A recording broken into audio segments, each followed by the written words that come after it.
사도 바울은 오늘 본문에서 하나님을 믿지 않고 살아가는 사람들, 그 이방인들의 죄를 고발합니다. 하나님을 믿지 않고 살아가는 것은 불신앙의 죄입니다. 하나님을 믿지 않는 경우가 두 가지가 있습니다. 첫 번째는 하나님에 대하여 들었음에도 불구하고 하나님을 믿지 않고 사는 경우입니다. 하나님에 대하여 들었으면서도 하나님을 믿지 않는 것에 대해서 나중에 하나님 앞에 서게 되었을 때 절대로 변명할 수 없게 될 것입니다. 이 불신앙의 죄에 대한 심판을 받을 것입니다. 두 번째로 하나님을 믿지 않는 경우는 하나님에 대하여 전혀 듣지 못했기 때문에 하나님을 믿지 않는 경우입니다. 그러나 이러한 경우에서도 나중에 하나님 앞에 섰을 때 변명할 수 없습니다. 왜냐하면 하나님께서 온 세상을 창조하시면서 창조하신 그 세계 안에 하나님의 신성을 담아 놓으셨기 때문입니다. 사람의 본성 가운데 하나님이 지으신 온 피조물 세계를 바라보면서 이 세계를 지으신 하나님을 느낄 수 있도록 하나님께서 하셨습니다. 여러분, 우리의 삶 가운데 성령님으로 충만하게 되면 공통적으로 경험되는 것들이 있습니다. 제가 20대 초반에 하나님 말씀을 사모하면서 그 성령님의 강력한 임재로 충만하게 되었을 때 제가 느꼈던 경험한 것 가운데 하나는 마치 제 삶이 구름 위를 걷는 듯한 그런 기분이었습니다. 그리고 온 세상에 펼쳐진 그 풀 한 포기, 꽃 한 송이 하나가 마치 살아있고 그것들이 나를 위해 존재하는 것처럼 느껴졌다라는 사실입니다. 그 하나하나를 바라보는 것이 너무나 기뻤고 또 감사했습니다. 저만 이런 경험을 했는가? 그렇지 않습니다. 성령 충만의 놀란 은혜를 고백한 분들이 동일한 고백을 하십니다. 하나님께서 지으신 창조 세계가 너무나 아름답게 느껴진다는 거예요. 모든 자연이 자신을 위해 존재하는 것 같이 느껴지고 그 자연을 바라볼 때 마치 그 풀들이 움직이며 꽃들이 움직이는 모습들이 하나님을 찬양하며 나가는 모습처럼 느껴진다라고 고백하십니다. 여러분, 왜 성령 충만을 경험할 때 이러한 느낌, 경험들이 우리에게 주어지는가? 왜냐하면 그것이 정말로 사실이고 진실이기 때문입니다. 하나님께서 온 세상을 왜 창조하셨는가? 이 온 세상을 창조하신 것은 바로 나를 위해서 하나님께서 창조하신 선물이기 때문입니다. 여러분, 온 세상은 나를 위해 주신 하나님의 선물이 맞습니다. 태양과 달과 하늘의 별들과 식물들과 모든 나무와 동물들, 모든 것들이 다 하나님께서 나를 위해 준비해 주신 놀라운 하나님의 은혜이며 선물입니다. 창세기 1장 26절 말씀 저희가 함께 보기를 원하는데요. 우리 창세기 1장 26절 말씀 우리 같이 한번 읽어보도록 하겠습니다. 시작. 하나님께서 말씀하시기를 우리가 우리의 형상대로 우리의 모양을 따라 사람을 만들어 그들이 바다의 물고기와 공중의 새와 가축과 온 땅과 땅 위에 기는 모든 것을 다스리게 하자 하시고, 여러분, 하나님께서 사람을 창조하시기 전에 이러한 결단을 하셨다는 겁니다. 하나님의 형상을 따라 우리를 창조하시기로 결심하셨습니다. 여러분, 하나님의 형상을 따라 우리가 창조되었다는 것 그 자체가 특별한 하나님의 사랑입니다. 우리를 창조하시기 전에 이미 먼저 온 세상을 먼저 창조하셨어요. 빛을 만드셨고 하늘과 땅을 구분하셨고 식물과 또 태양과 달과 별들, 동물들을 먼저 순서대로 하나님께서 창조하셨습니다. 그 마지막에 이제 사람을 창조하시면서 그 사람에게 식물과 열매는 양식으로 주고 그 모든 동물은 다스리게 하고자 하시는 하나님의 사명을 사람에게 주셨다는 거죠. 그러니 우리를 위해서 온 세상을 하나님께서 창조해 주시고 우리에게 맡겨주신 것입니다. 우리에게 주신 선물입니다. 그래서 성령님으로 충만하게 되면 그 하나님의 놀라운 사랑과 하나님의 약속이 느껴지는 거예요. 하나님의 선물을 받아들이게 되는 겁니다. 온 세상이 정말로 나를 위해 준비해 주신 하나님의 크신 은혜구나, 그것을 강하게 느끼게 되는 거죠. 제가 책에서 읽은 재밌는 이야기 가운데 하나가 스위스 여행 그 가운데 관광객 가운데 스님 한 분이 계셨다고 합니다. 알프스에 올라갔을 때 압도하는 그 놀라운 풍경을 보면서 스님께서 이렇게 혼자서 자신도 모르게 이렇게 내뱉으셨다고 해요. 야, 누가 만들었을까? 여러분, 미술가가 어떤 한 작품을 그리게 될 때 이 작품과 미술가가 따로 분리되지 않습니다. 이 작품 안에는 미술가의 그 모든 것들이 다 스며들게 돼 있어요. 미술가의 생각, 미술가의 그 계획, 그 의도, 그 성품이 다 고스란히 그 작품에 담기게 되는 거죠. 음악가가 음악을 만들 때도 마찬가지입니다. 음악가와 그 만들어진 음악이 떨어질 수가 없는 거죠. 그 만든 작곡가의 그 모든 것이 다 스며들게 되어 있습니다. 여러분, 사람이 만든 작품에도 그러할진데 온 세상을 창조 하나님께서 하셨는데 이 창조물 안에 하나님의 신성이 그대로 담기지 않겠습니까? 느껴지는 거죠. 온 세상의 이 모든 자연을 보면서 누가 만들었을까 느껴지는 겁니다. 창조주를 생각하게 하는 것이죠. 여러분, 오늘 본문의 말씀에도 그 내용이 나옵니다. 우리 로마서 1장 19절 20절 말씀, 19절 20절 말씀 같이 읽습니다. 시작. 이는 하나님을 알만한 것이 그들 가운데 분명히 드러나 있기 때문입니다. 하나님께서 그들에게 그것을 명백히 보여 주셨습니다. 세상이 창조된 이후로 하나님의 보이지 않는 것들, 곧 그분의 영원하신 능력과 신성이 그분이 만드신 만물을 통해 명백히 보여 알게 됐으므로 그들은 변명할 수 없습니다. 하나님께서 창조하신 그 모든 창조물 가운데, 피조물들 가운데 영원하신 하나님의 능력과 신성이 담겨져 있기 때문에 하나님께서 만드셨구나라는 것을 모든 사람은 인정할 수밖에 없습니다. 그래서 하나님에 대하여 듣지 못했어도 삶을 살아가면서 하나님께서 계시다는 것을 부인할 수가 없는 거죠.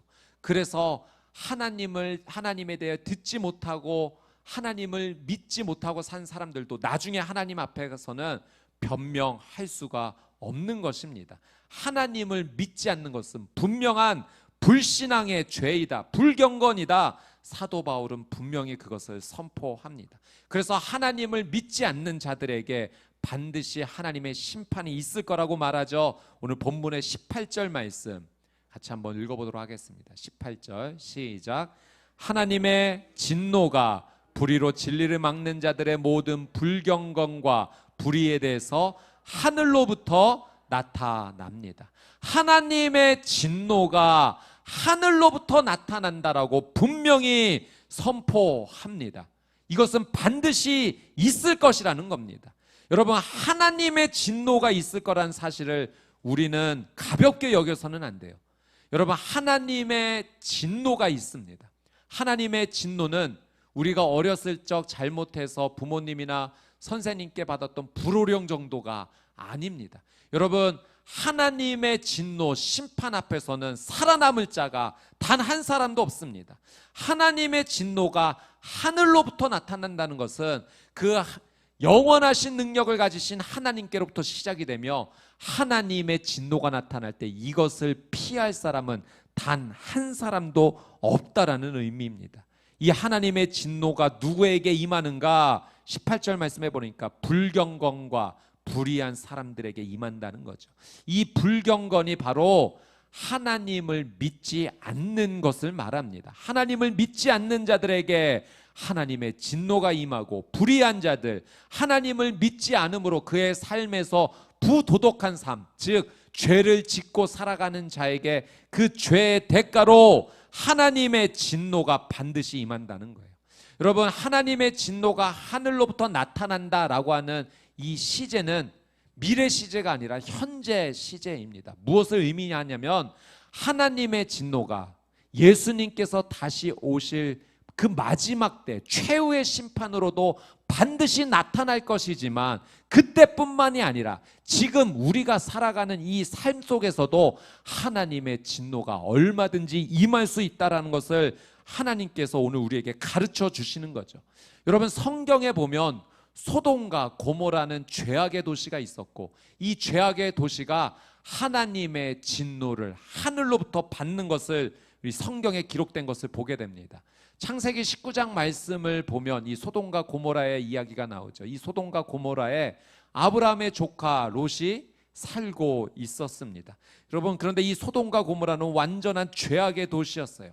하나님을 전혀 믿지 않았습니다. 불경건하고 불의함으로 살았던 도시예요. 여러분, 그 도시에 하나님을 믿는 사람 10명이 없었습니다. 전혀 하나님과 상관없이 믿지 않고 자신들의 정욕을 따라 살아갔던 곳이 바로 이 소돔과 고모라죠. 그들의 대표적인 죄가 동성애입니다. 여러분, 이 도시를 심판하기 전에 하나님께서 두 천사를 이 도시에 보내시는데 롯이 이 두 천사를 환영하고 접대하게 됩니다. 그런데 이 외지인을 보고 나서 소돔과 고모라의 모든 남자들, 젊은이들로부터 노인에 이르기까지 이 집, 롯의 집을 둘러싸면서 지금 이 두 천사 내놓으라는 거예요. 동성애의 죄를 범하겠다라고 그렇게 욕정에 가득하여서 정욕으로 미친 듯이 나아갔던 도시가 바로 이 소돔과 고모라였어요. 이 소돔과 고모라 위에 하나님의 진노가 하늘로부터 쏟아졌습니다. 창세기 19장 말씀 한번 찾아볼까요? 창세기 19장 24절 25절 말씀. 여러분, 하나님의 진노가 임한다는 것을 우리가 정말로 가볍게 여겨서는 안 됩니다. 창세기 19장 24절 25절 함께 읽겠습니다. 시작. 그러자 여호와께서 바로 하늘로부터, 곧 여호와께로부터 소돔과 고모라 위에 유황과 불을 비처럼 쏟아 부으셨습니다. 여호와께서 그 성들과 온 들판과 그 성에 사는 모든 사람들과 그 땅의 모든 식물들을 다 뒤엎어 버리셨습니다. 여러분, 하나님의 진노가 쏟아집니다. 마지막 심판 때뿐만 아니라 죄악을 멈추지 않고 달려가면 지금 이 시간에도 얼마든지 하나님의 진노가 쏟아질 수 있는 겁니다. 여러분, 소돔과 고모라의 유황과 불이 비처럼 쏟아져서 그 성과 온 들판과 모든 것들이 하나님의 심판 앞에 다 뒤엎어지게 되었어요. 한 사람도 피하지 못했습니다. 먼저 하나님께서 보내신 천사를 통해서 롯과 두 딸만 피했을 뿐이에요. 이 롯이 사위들에게 하나님의 심판이 임할 것이니 피하자라고 했을 때 사위들이 어떤 반응을 보입니까? 우습게 여겼어요. 여러분, 하나님의 진노를 우습게 여기면 하나님의 진노를 피하지 못합니다. 그래서 그 온 땅 소돔과 고모라가 하나님의 심판 앞에 엎드려지게 되었던 거죠. 여러분, 롯과 두 딸과 그 아내가 피하게 됐을 때 롯의 아내가 그 마지막에 다시 그 도시를 뒤돌아보게 된 겁니다. 돌아본 것은 미련이 남은 거예요. 여러분, 하나님의 진노가 하늘로부터 임한다는 사실을 우리는 가볍게 여겨서도 안 되고, 또 마지막 그때까지도 우리의 믿음을 포기해서는 안 됩니다. 여러분, 지금은 하나님의 진노가 쏟아지기 직전이다라는 사실을 우리가 영적으로 볼 수 있어야 됩니다. 여러분, 비가 올 때면 비가 오기 전에 그 현상들이 있지 않습니까? 먹구름이 아주 가득하게 채워진다든지, 또는 그 비가 쏟아질 것 같은 그 비의 기운을 우리가 누구든 느낄 수가 있습니다. 여러분, 지금 살아가는 삶에서 나타나는 모든 현상들이 예수님께서 말씀하신, 예언하신 그 마지막 때 일어날 징조들이 지금 수도 없이 일어나고 있어요. 많은 사람들이 하나님을 경외하지 않고 우상을 섬깁니다. 또 그 마지막 때의 징조의 현상으로 지진과 전쟁의 소식이 가득합니다. 여러분, 지금 이 세상, 우리 대한민국에서는 어떤 일이 일어나고 있습니까? 포괄적 차별금지법을 통과시키자는 거예요. 여러분, 차별하지 않는 것은 중요하죠. 그러나 이 차별하지 말자는 것에 독소 조항이 포함이 되어 있는데, 동성애를 하는 것을 차별하지 말자라는 내용을 담고 있는 겁니다.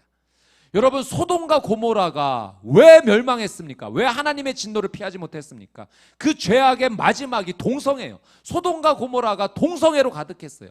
지금 바울도 이 로마서의 서신서를 지금 쓰면서 동성애의 죄를 이야기합니다. 로마의 문화에 이 동성애의 문화가 가득한 것을, 그 죄를 직접 고발하고 있는 것이죠.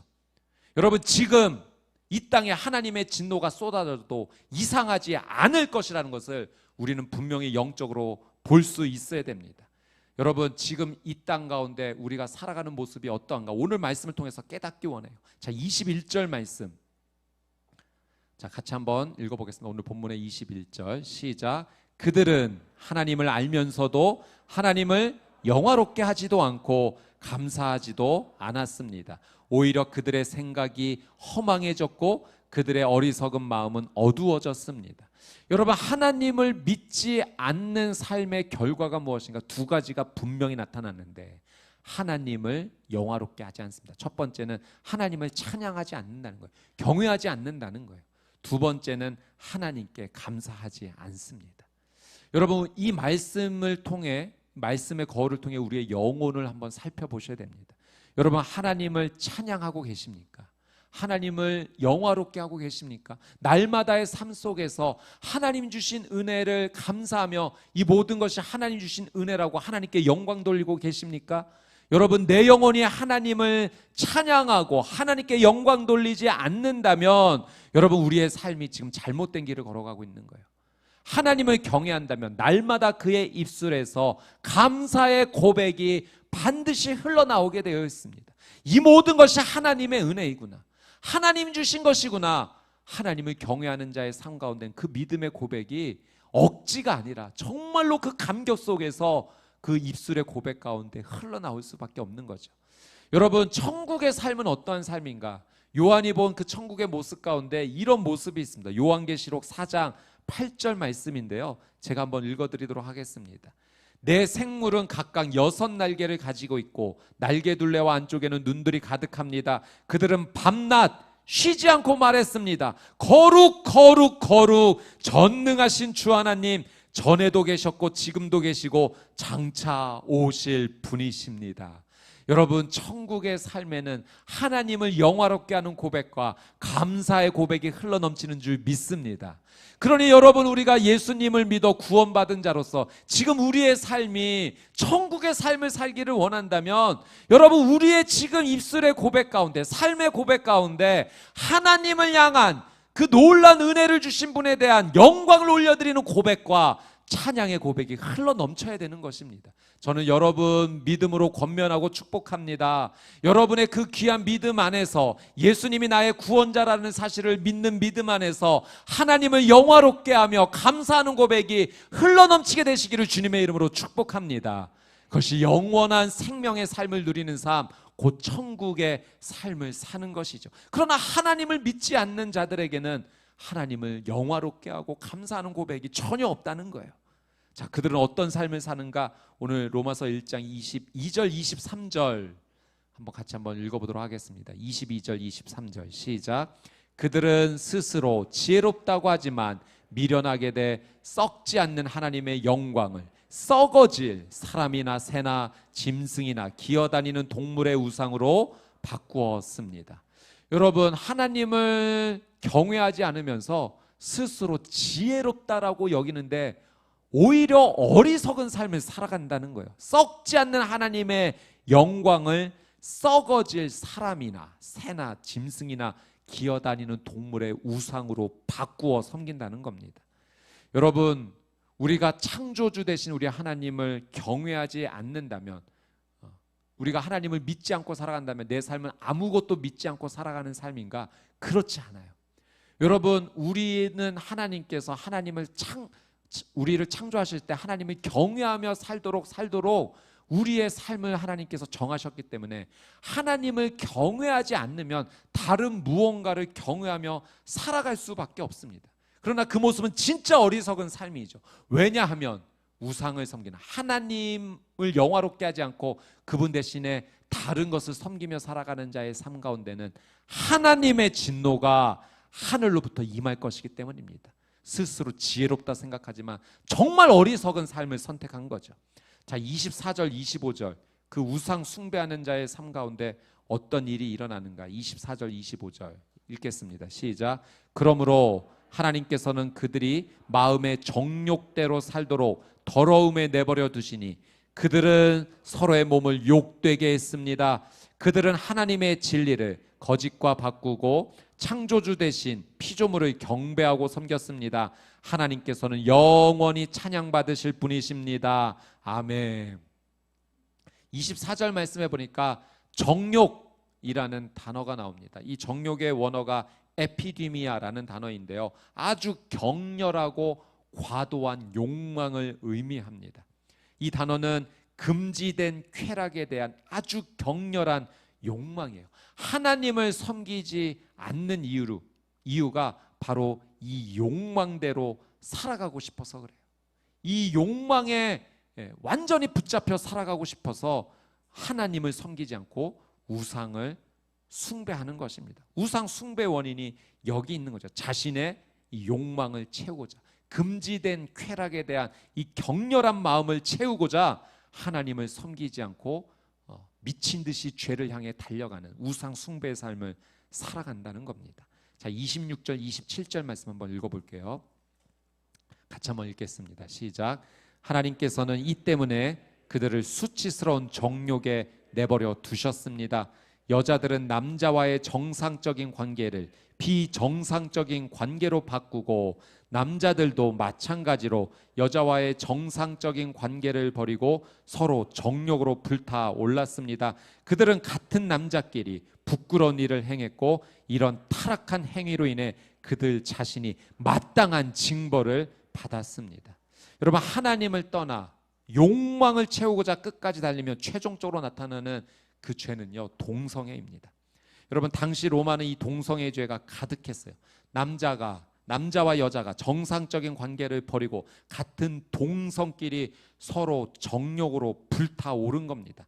여러분, 이것은 하나님께서 창조하신 창조의 질서를 깨는 일이고 타락한 행위입니다. 하나님을 버리고 하나님 대신에 우상을 섬기며 그들의 욕망을 채우고자 하는 행동인 거죠. 여러분, 만약에 하나님께서 동성애가 옳다 하나님께서 여겨주셨다면, 하나님께서 사람을 창조하실 때 남자를 창조하시고 그를 도울 수 있는 또 다른 그 존재로 또 남자를 창조하시지 않으셨겠습니까? 그러니까 하나님께서 남자와 여자를 창조하셨다는 것은 서로 조화를 이루며 함께 상호 존중하며 하나님 앞에서 아름다운 연합을 이루고 함께 하나님을 경외하며 살아가라고 하나님께서 창조하신 일인데, 이것을 거부하고 같은 동성끼리 함께 성행의 일을 나누며 살아가겠다는 것은 하나님을 거부하고 하나님을 대적하는 죄의 행동입니다. 여러분, 사탄이 지금 이 시대 가운데 왜 이 동성애의 죄를 계속해서 부추깁니까? 여러분, 우리의 가정을 깨트리기 위함입니다. 여러분, 이 동성애의 죄가 더욱더 만연하면 가정은 계속하여 무너지게 될 거예요. 가정이 무너지는 순간 여러분, 이 세상은 정말로 하나님의 심판을 면하지 못합니다. 여러분, 그래서 오늘 이 말씀 가운데 동성애의 죄도 우리가 정말로 조심해야 되고 거부해야 되지만, 우리의 가정을 깨트리려고 하는 모든 죄악에 대해서도 우리는 반드시 경계해야 됩니다. 여러분, 남자와 여자, 남편과 아내는 가정에서 서로의 성적 순결을 정말 지켜야 됩니다. 여러분, 이것을 범하는 순간 가정이 깨지는 겁니다. 정말 하나님께서 소중하게 이루어주신 이 가정을 믿음으로 지켜가야 됩니다. 남편과 아내가 성적 순결을 정말 거룩하게 지켜나가야 됩니다. 뿐만 아니라 또 남편과 아내 사이에 서로 죄가 흘러가지 않도록 서로를 향한 비난과 정죄도 멈춰져야 됩니다. 부모님과 자녀 사이에서도 죄가 틈타지 않도록 조심해야 됩니다. 여러분, 부모님은 자녀를 학대하지 말아야 될 것이고 자녀는 부모님에 대해서 불순종하지 말아야 됩니다. 가정을 깨트리고자 하는 모든 죄가 가정 안에 들어와서는 안 됩니다. 여러분의 가정이 하나님을 경외함으로 더욱더 아름답고 건강하게 지켜져 나가게 되기를 주님의 이름으로 축복합니다. 29절에서 31절 말씀 같이 한번 읽겠습니다. 시작. 그들은 온갖 불의와 악행과 탐욕과 악의로 가득 차 있으며 질투와 살인과 다툼과 사기와 악독으로 가득 차 있습니다. 그들은 수군거리기를 좋아하고 서로 헐뜯고 하나님을 미워하고 건방지고 교만하고 자랑하기 좋아하고 악한 일을 궁리해내고 부모를 거역하고 어리석고 신의가 없고 인정도 없고 무자비한 자들입니다. 여러분, 바울이 정말 쏟아내는 것처럼 우리가 가지고 있는 이 모든 죄악을 다 열거해 놓습니다. 무려 21가지의 내용이 여러분 계속해서 쏟아져 나오고 있습니다. 하나님을 경외하지 않는 자의 삶, 우상을 숭배하며 살아가는 자의 삶, 하나님을 예배하지 않는 자의 삶에 이 모든 죄악이 나타나게 될 것이고 그 죄악에 사로잡혀 살아가게 된다는 거죠. 여러분, 앞서서 바울이 동성애의 죄를 분명히 언급했습니다. 자신들이 하나님을 버리고 자신의 욕망을 채우고자, 정욕을 채우고자 미친 듯이 달려나가는 그 마지막에 이 동성애의 죄를 언급하죠. 그러나 바울은 동성애의 죄만 하나님을 경외하지 않는 나쁜 죄라고 말하는 것이 아니라 똑같이 하나님을 경외하지 않는 자의 삶 가운데 나오는 이 21가지의 모든 죄악이 똑같다라는 것을 이야기합니다. 여러분, 이 말씀 앞에서 우리가 무엇을 느낍니까? 여러분, 우리는 하나님을 경외하지 않으면 죄에 사로잡혀서 그 죄의 더러움에 뒹굴어 살 수밖에 없는 존재라는 사실을 알게 됩니다. 여러분, 하나님을 떠나면 자신의 욕망을 채우고자 미친 듯이 살아가는 그런 존재가 될 수밖에 없어요. 성적인 죄를 아무렇지도 않게 행하는 사람이 될 겁니다. 그리고 이 모든 21가지 죄악을 거리낌도 없이 그 죄를 행하는지도 모르고 그 죄에 사로잡혀 죄로 말미암아 멸망하는 삶을 살아갈 수밖에 없는 거죠. 그리고 최후에 하나님의 쏟아지는 진노를 피하지 못하는 존재가 되는 것입니다. 그래서 우리에게 복음이 필요한 거예요. 우리에게 예수 그리스도, 그 놀라운 구원의 주가 우리에게 필요한 것입니다. 여러분, 오늘 말씀해 보니까 이런 표현이 2번이나 나와요. 그들의 마음의 정욕대로 살도록 내버려 두사. 내버려 두사. 하나님께서 내버려 두셨다라는 표현이 2번이나 나옵니다. 여러분, 하나님께서 내버려 두셨다는 것은 간섭하지 않으셨다는 거죠. 간섭하지 않으셨다는 것은 나와 상관이 없다라는 의미 아니겠습니까? 여러분, 우리의 자녀가 어떤 위험한 행동을 하거나 잘못을 하면 그냥 내버려 둡니까? 간섭하지 않습니까? 간섭해야죠. 우리의 자녀가 그 어려운 상황 가운데 처하지 않도록 간섭해야 됩니다. 왜냐하면 사랑하기 때문에 그래요. 여러분, 다른 자녀가 어떤 잘못된 행동을 하면 안타깝게는 여길 수 있지만 적극적으로 개입하지는 않습니다. 내 자녀 아니기 때문에 그래요. 그러나 내 자녀는 다른 거 아닙니까? 하나님께서 우리를 간섭하지 않으셨다라고 하는 것은 여러분, 우리가 하나님의 자녀됨을 잃어버렸다는 의미예요. 여러분, 우리는 이 말씀 앞에서 무엇을 하나님 앞에 기도하며 나가야 되는가? 하나님, 나를 내버려 두지 말아 주십시오. 나를 간섭해 주십시오. 여러분, 이 기도 반드시 필요합니다. 여러분, 하나님께서 자녀 삼으신 자 그냥 내버려 두지 않으십니다. 잘못된 행동을 하고 있는데 왜 내버려 두셔요? 그 자리로 가면 영원히 죽을 수밖에 없는데, 꺼지지 않는 지옥의 불 가운데 영원히 고통당하며 죽을 수밖에 없는데 왜 내버려 두시겠습니까? 여러분, 하나님께서 간섭하지 않으시는 자체가 하나님의 진노가 시작된 겁니다. 그러니 우리는 하나님, 저 맞아서라도 정신 차릴 수 있도록 간섭해 주십시오. 하나님, 저 때려서라도 하나님 떠나지 않게 해주십시오. 이런 믿음의 기도가 오늘 우리에게 필요한 줄 믿습니다. 여러분, 고난은 역설적이게도 하나님과 가장 가까워질 수 있는 기회입니다. 이 고난의 이유에 대해서 우리는 다 설명하지 못합니다. 그러나 어떤 이유에서든지 우리가 지금 고난 가운데 있다면 영적으로 이것을 바라보며 하나님 앞에 더 가까이 나가기를 원합니다. 하나님, 이 고난을 하나님의 간섭하심으로 믿음으로 받아들이겠습니다. 이 고난을 해결해 주실 분은 하나님밖에 없습니다. 그 믿음을 고백하며 하나님 앞에 더 엎드리십시오. 여러분, 지금은 진짜 예배할 때예요. 여러분, 이 시대는 정말 하나님 앞에 부르짖어 기도할 때입니다. 하나님의 말씀 앞에 붙잡혀 살아가야 될 때입니다. 여러분, 그냥 흘려 듣지 마십시오. 여러분, 정말 영적으로 정신 차려 우리는 살아가야 될 때예요. 지금 하나님의 진노가 쏟아져도 이상하지 않은 시기를 우리가 지나가고 있습니다. 여러분, 하나님의 진노가 하늘로부터 임한다는 사실을 우리가 영적으로 바라보면서 하나님 앞에 더 가까이 나갈 수 있도록, 말씀과 기도로 그 믿음과 신앙을 지켜나갈 수 있도록 몸부림치며 나가는 저와 여러분이 되시기를 주님의 이름으로 축복합니다. 제가 말씀을 준비하면서 한 기독교 방송에서 간증을 들었어요. 무당이었는데 하나님 간섭해 주셔서 하나님을 믿게 된 거예요. 26년 동안 무당의 삶을 살았는데 여러분 놀라운 은혜요. 하나님이 간섭해 주세요. 우리는 하나님께 간섭해 달라고, 우리를 내팽겨쳐 그냥 두지 말아 달라고 하나님 앞에 간구해야 됩니다. 이 영상을 짧게 한번 보고 말씀을 마무리하도록 하겠습니다. 근데 그렇게 해서 이제 신뢰를 받고 무속인이 되셨는데, 그런데 어떻게 26년간 생활해 오시던 이 무속인 생활을 접으실 수가 있으셨어요? 아, 놀랍죠. 네. 저도 정말 그거 생각만 하면 정말 놀라운 일이에요. 그게 뭐냐면 그때 당시에는 내가 다른 신을 찾고 있었기 때문에 정말 열심히 그 신을 찾으면서 열심히 기도를 했단 말이에요. 그 바위에서. 근데 정말 그 십자가를 본 순간 살아 있었어요.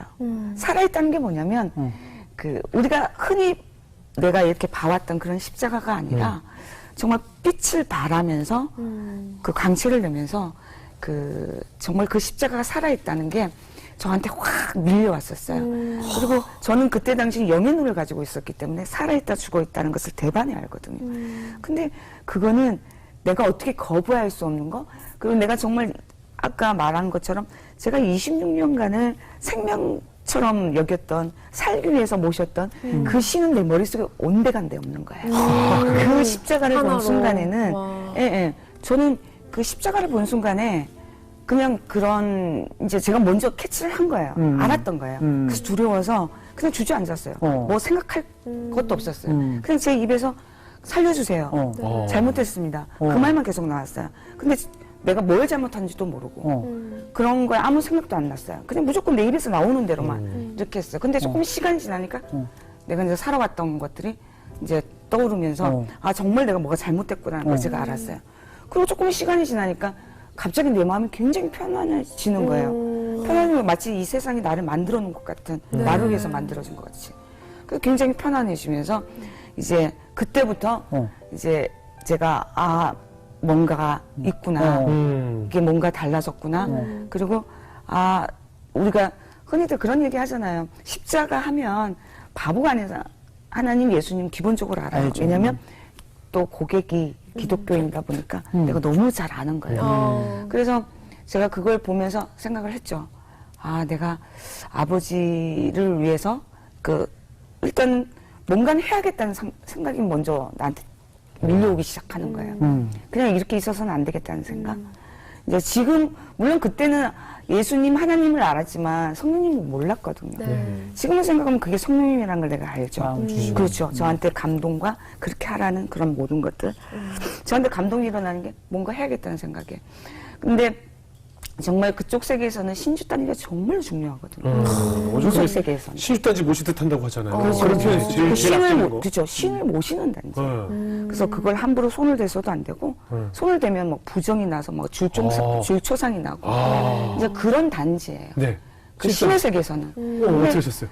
제가 법당에 올라가가지고 신주단지를 꺼내왔어요. 꺼내와가지고 그냥 사정없이 내 손으로 그냥 바위에 깨버렸어요. 깨버렸어요. 두려움이 없으셨군요. 그냥 그때는 완전히 두려움이 담대한 없었죠. 거네. 담대한 거죠. 그냥 그것도 이제 성령 하나님이 그렇게 감동을 주셨으니까 할 수 있지. 인간적으로는 절대로 할 수 없어요. 내 목숨을 내던지는 것 똑같은 거죠. 그냥 바로 던졌죠. 던지고 그냥 너무 좋은 거예요. 뭔가 해냈다는 느낌. 깨서는 안 될 걸 깼잖아요. 예. 네, 26년 동안 무당으로 살았지만 자신의 신에게 기도하러 갔다가 동네 교회 십자가를 보게 되었고 하나님이 간섭하여 주심이죠. 그 십자가를 통해서 하나님이 그의 인생 가운데 개입해 주셨고 하나님을 만나는 계기가 된 것입니다. 여러분 내용 가운데도 나왔지만 여기에는 계시지 않겠지만 하나님 믿으면서 전 보러 가는 거 주변에서 하면은 여러분 뜯어 말리십시오. 그건 정말 어리석은 짓입니다. 하나님의 진노 받을 짓입니다.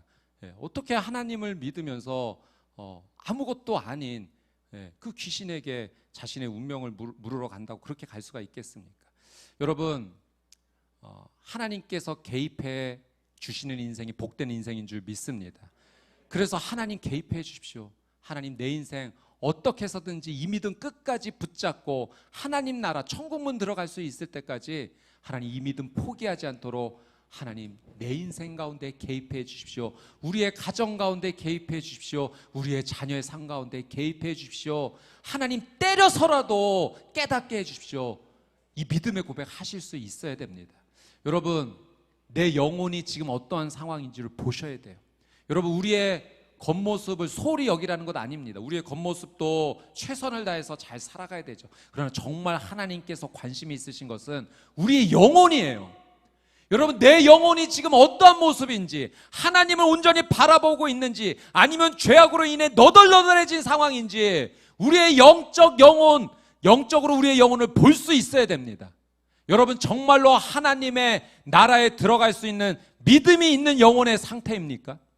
여러분, 우리가 코로나 시대를 살아가면서 우리의 건강을 지키고자 늘 우리는 조심하며 살아가잖아요. 매일 마스크 쓰고 외출하여 돌아갔다 오면 늘 손 씻고 정말로 이렇게 우리의 건강을 위해서 정말 애쓰고 노력하는데 내 영혼이 하나님 앞에 그렇게 깨어있고자 정말 관심을 갖고 있나요?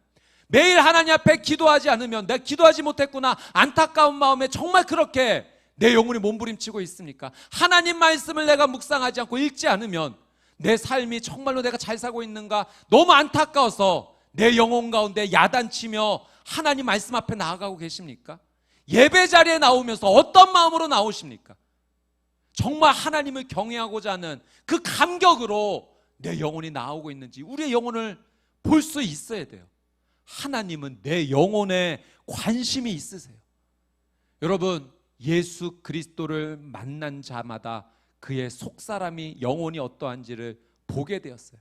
삭개오가 그렇게 죄악으로 살다가 예수 그리스도를 만나고 그의 영혼의 상태를 확인하고 예수님 앞에 믿음의 고백을 하지 않습니까?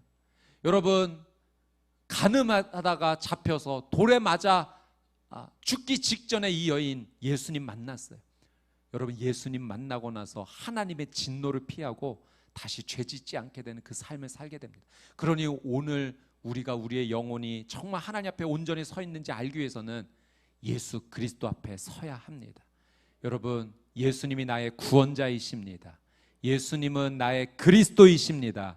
나의 메시아이십니다. 그분께서 죄의 수렁텅이에서 헤매고 있는 나를 건져주셔서 영원한 생명으로 인도해 주셨는 줄 믿습니다.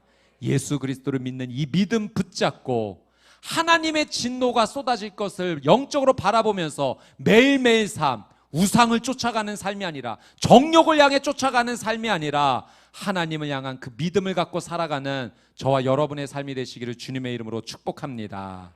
아멘.